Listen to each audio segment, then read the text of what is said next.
What up, Night Nation? This is Alan, and you are tuned into the UCF Football Updates podcast.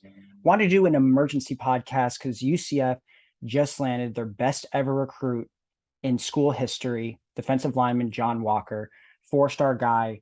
So I want to go into that and just the UCF recruiting and where it stands right now. Before I do, I want to say thank you to my sponsors who brought you today's podcast. That is FanStop. They just sent me my new shipment of UCF shirts, hoodies, and long sleeves. These shirts are absolutely dope, licensed by the NCAA. You know how hard it is to get UCF hoodies. Look at that. That's awesome, as well as this shirt. Go check them out at fanstop.com, and you can use my promo code for 15% off the first 3 months. That's promo code UCF FAN15. UCF FAN15. You'll get 15% off for your first 3 months. Highly recommend them. They're very comfortable. They're cool shirts. They fit well. They're officially licensed by the NCAA. They're different designs you haven't really seen before. All right, let's get into the podcast.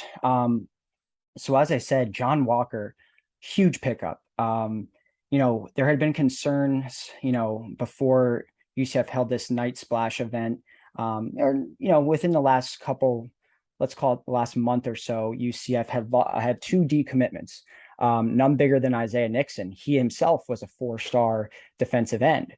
Losing him, obviously, to an NIL deal was kind of disheartening, kind of demoralizing. Then we lose the tight end, Connor. So we lose two commits within a 2-day period. Recruiting had kind of stalled out. We were down to four recruits. And then the last, 3 weeks or so has been a fury of commits, really. It started with the Harris twins out of Lake Brantley, Michael Harris and Andrew Harris, who are now both four-star players, top 300 nationally, and they are both top 75 in the state of Florida. So that was big, getting two linebackers at a position need. Obviously, they were our highest rated recruits of the class until today, when we land John Walker, absolute beast of a defensive line out of Osceola High. He's top 100 in the country, number 11 at his position, and number 23 in the state of Florida. By far, the highest rated recruit we've ever gotten. As far as his average or as far as his actual 247 ranking, 0.95. I mean, this guy's nearly a 5-star recruit. You want to talk about the offer list he had? Pretty much, it's on my Instagram page right now. He has an offer from essentially every school in the country: Alabama, Florida State, Florida, Michigan, Ohio State. And the best part about it was his top three choices were UCF, Michigan, and Ohio State, with Ohio State being really high up on his list. We legitimately beat out Ohio State for a recruit. Does that happen all the time? Will that happen all the time? No. But you could see the echelon of recruiting and the way we're able to recruit is just continuing to elevate under Coach Malzahn. And that's what I want to focus on. His first recruiting class last year, the 2022 class, obviously very talented. Like I said, probably as of now, the best recruiting class on paper. It was, ranked number 53 overall for high school, number 37 overall when you include the transfers, because Gus did a great job there. But the 15 guys we got out of high school, we had only one 4-star, Nakai Martinez, but a bunch of other guys that were top 100 in the state of Florida, whether it was Quan Lee, Keenis Thompson, Jakari Henderson, the Henderson twins. They're all top 100 within the state of Florida. That was a really good class. And that was, 2 years out essentially of the Big 12. Now you're seeing UCF a year away from the Big 12, and the excitement just continues to build and build. UCF is all over social media with it. UCF in general just gets a lot of exposure with their social media because they're very savvy with it. And on top of that, last year's decent year, and then just Gus Malzahn and his coaching staff and Travis William, they're just hell of recruiters, and they're just continuing to build that excitement.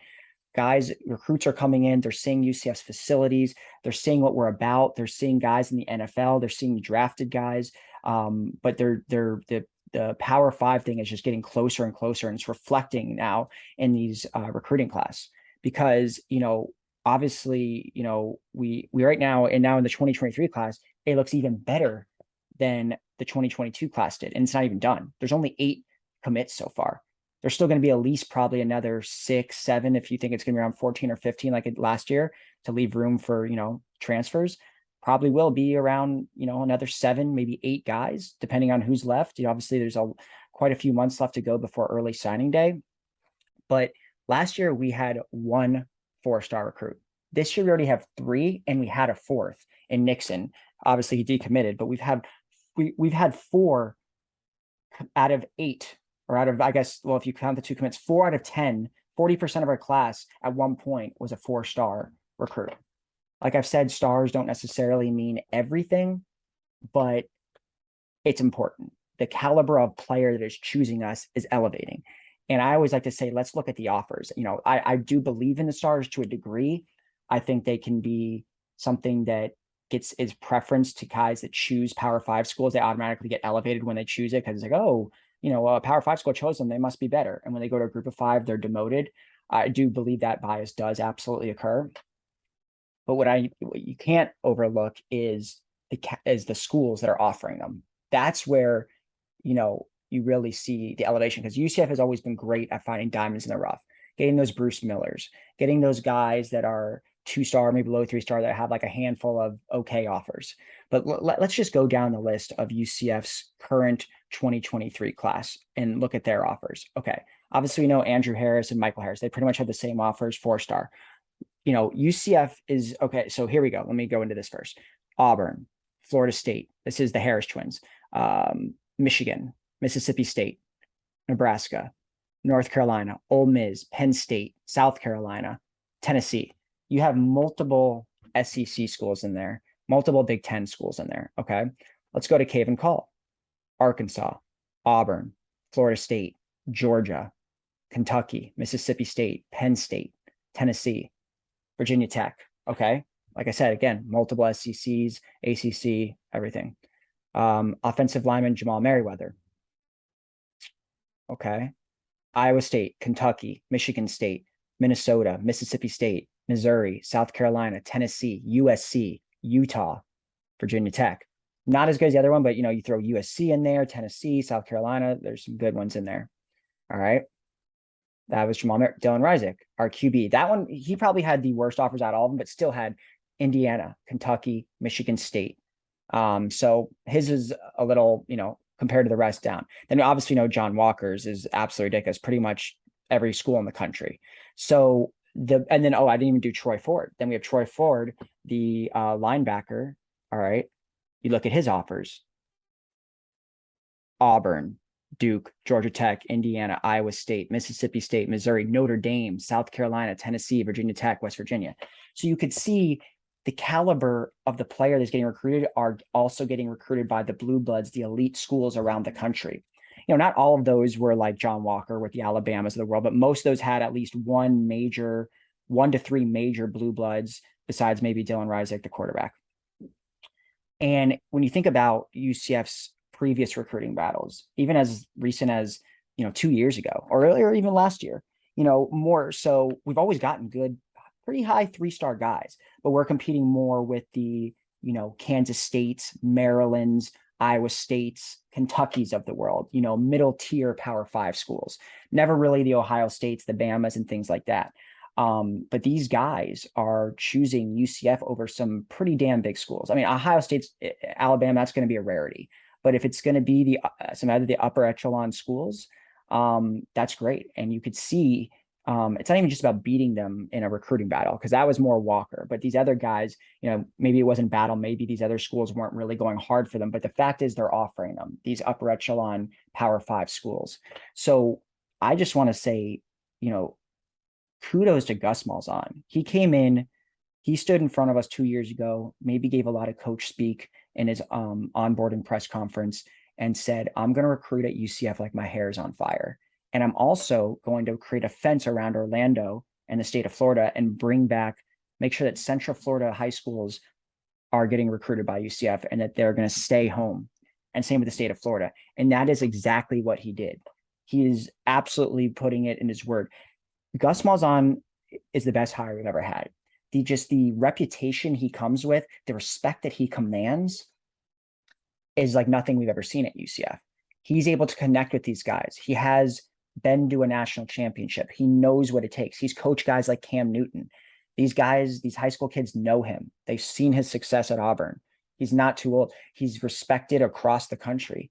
And it's showing. I mean, Heupel, you look at Heupel's last year here, he had like a few Florida recruits. He completely stopped recruiting Florida. He got some Florida guys, don't get me wrong, but there was one of his classes out of the 3 or 4 that was actually Florida was one of the least states that were recruited. It was just all over the map. And then you look at Gus, what he's done. So far, okay, so he had 15 last year, right? And 8 so far this year. So that's 23 recruits, high school recruits. How many have been from Florida? Ready? And in last year's class, 1, 2, 3, 4, 5, 6, 7, 8, 9, 10, 11 out of 15 at last year. Okay. And then this year so far, it's 6 out of 8. Okay. So that's 17 out of 23 recruits are from Florida. That's a massive percentage of their class. And that's how it should be. We're a Florida school. Florida has the best talent in the country. We should be hitting it hard. But not only that, he's getting South Florida, he's getting North Florida, but the bulk of these guys, they're in Central Florida, where, Central Florida has some of the best high schools in the country for football, and some of the better football programs in the state. Apopka, Lakeland, these schools that are highly talented, that have a history. Sanford have a history of putting out college football D1 guys and NFL guys. Last year's class, Nakai Martinez, Apopka, Keenis Thompson, Lakeland High, the Henderson twins, Sanford Seminole High, right? Let's see as we keep going here. Cam Moore, Sanford Seminole High, right?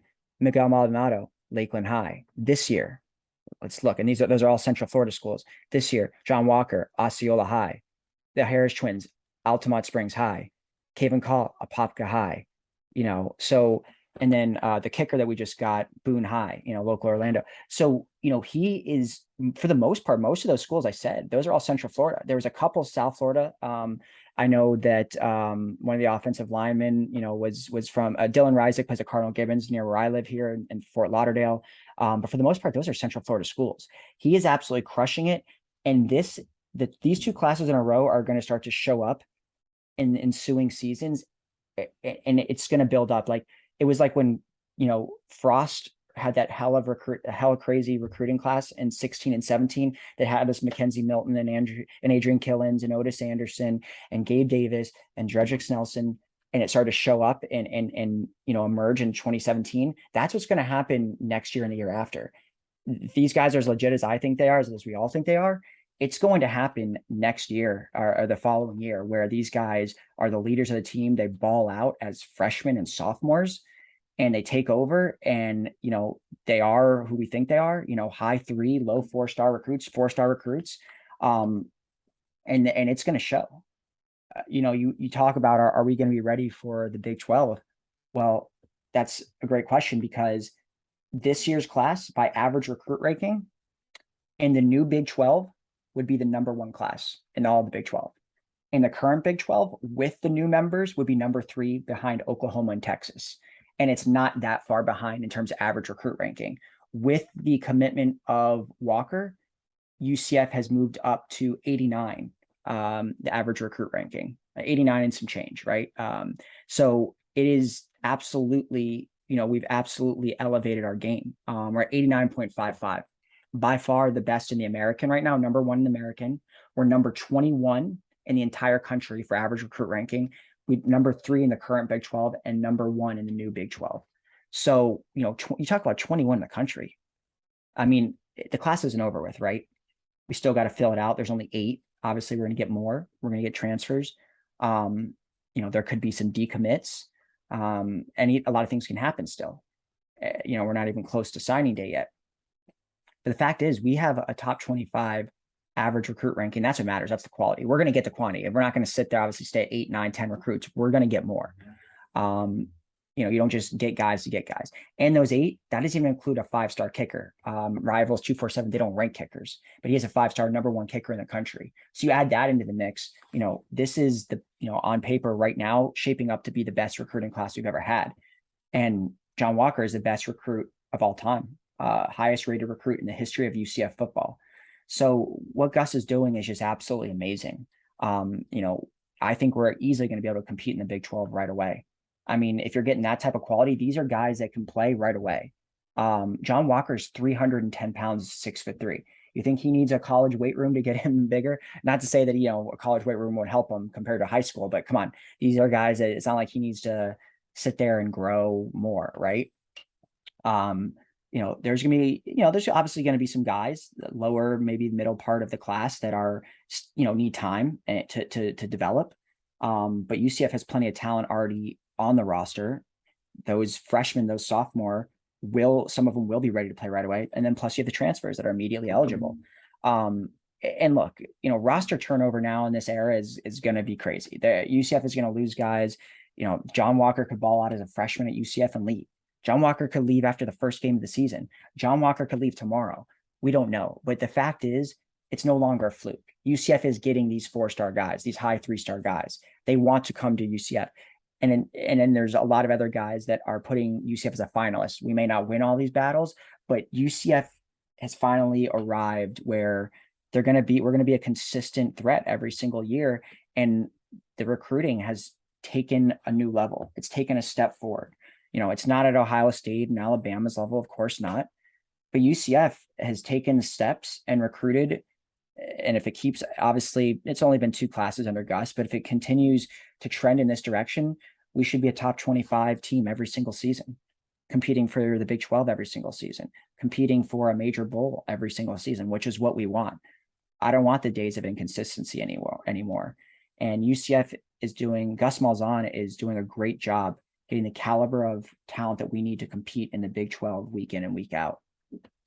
So I'm just absolutely thrilled with what he's doing. I mean, John Walker was just kind of the cherry on top. Not to say that the class is over. Like I said, we still need, more guys in this class. We only have 8, but that was a big win. Getting a guy that chose us over Ohio State and Michigan, a Florida guy, Osceola staying home like that was awesome. So I love the direction of what Gus Malzahn is doing in the recruiting, both in the high school and in the transfer portal.